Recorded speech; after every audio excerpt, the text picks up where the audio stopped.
السلام عليكم ورحمة الله تعالى وبركاته. أهلا بكم متتبعي قناة طارق كامتك. اليوم ستشاهدون فيه الجزء الثاني لاستكشاف الآثار الرومانية لمدينة تازول طرابلس، كما ستشاهدون فيه الأقواس والمغارات والقلعة العجيبة وما تحمله من خبايا ومباني ساحرة. وأرجو أن لا تنسوا دعم القناة وذلك بضغط لايك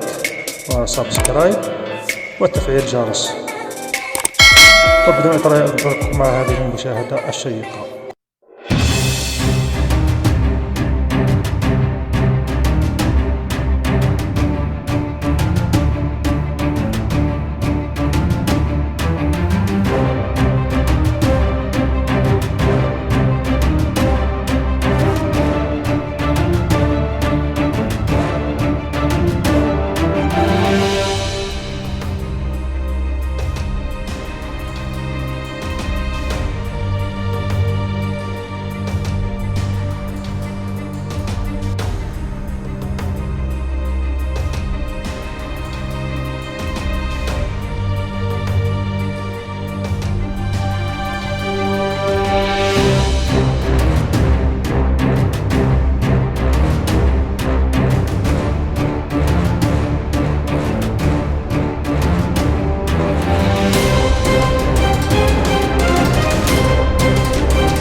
La pierre angulaire de cette ville a été posée depuis l'an 81 après Jésus-Christ sous le règne de l'empereur Titus grâce à la mise en place de la direction militaire du corps d'Augustin III,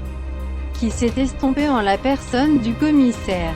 le Julianus militaire, Lucius Tetius Julianus pour son premier camp, qui peut être décrit comme le camp de reconnaissance de la région. Ce camp est historiquement connu comme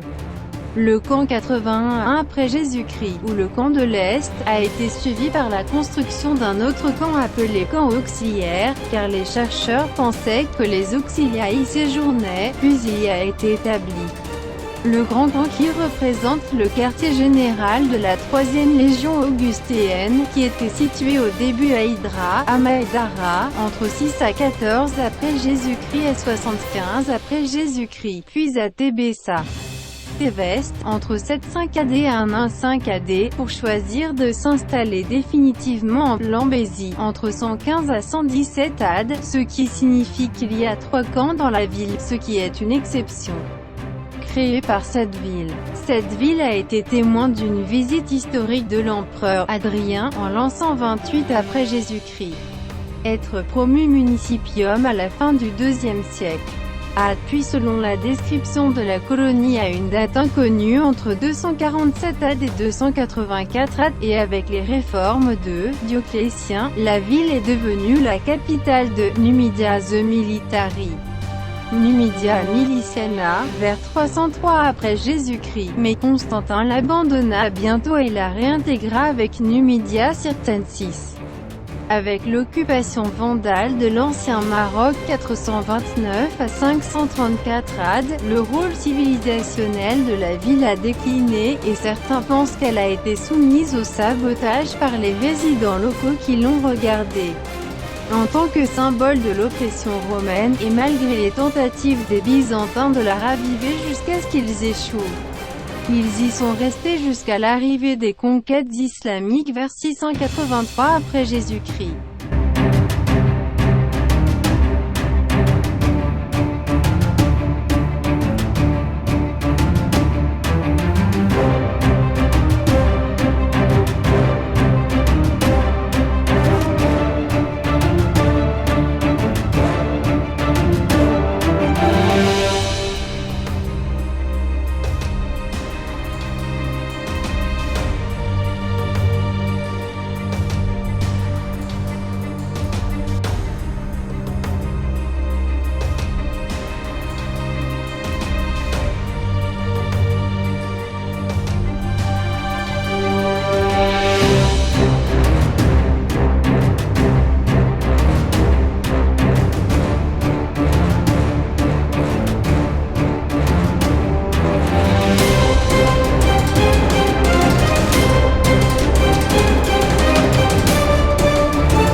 وُضع حجر الأساس لهذه المدينة منذ سنة 81 ميلادي خلال فترة حكم الإمبراطور تيتوس، عبر إقامة القيادة العسكرية للفيلق الأغسطي الثالث المملكة في شخص المفوض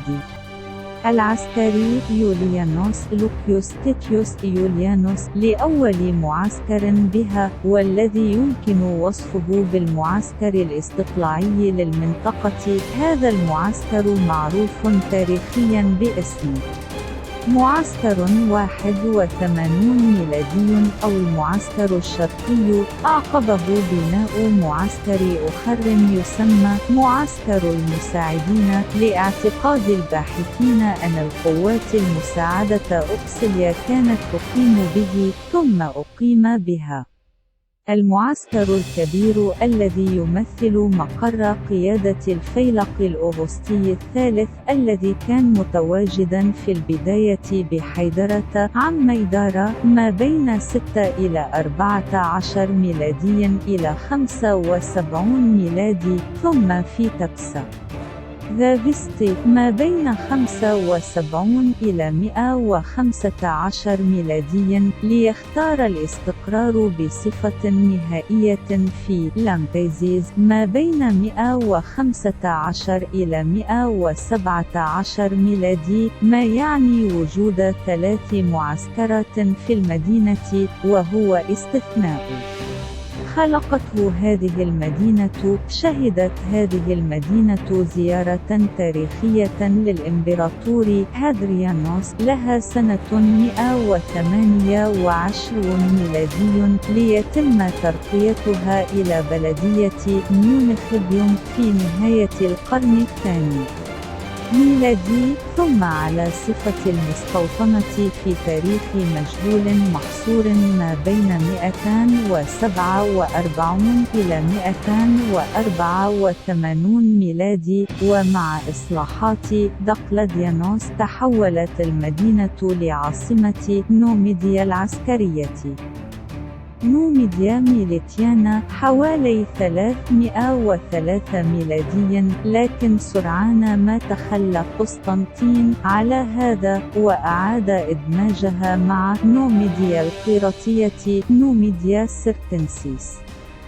مع الاحتلال الوندلي للمغرب القديم 429 إلى 534 ميلادي، تراجع الدور الحضاري للمدينة، ويرجح البعض أنها تعرضت للتخريب على أيدي السكان المحليين الذين نظروا لها كرمز للظلم الروماني، ورغم محاولات البيزنطيين لإحيائها إلى أنهم فشلوا، فبقوا فيها لغاية وصول الفتوحات الإسلامية لها حوالي 683 ميلادي.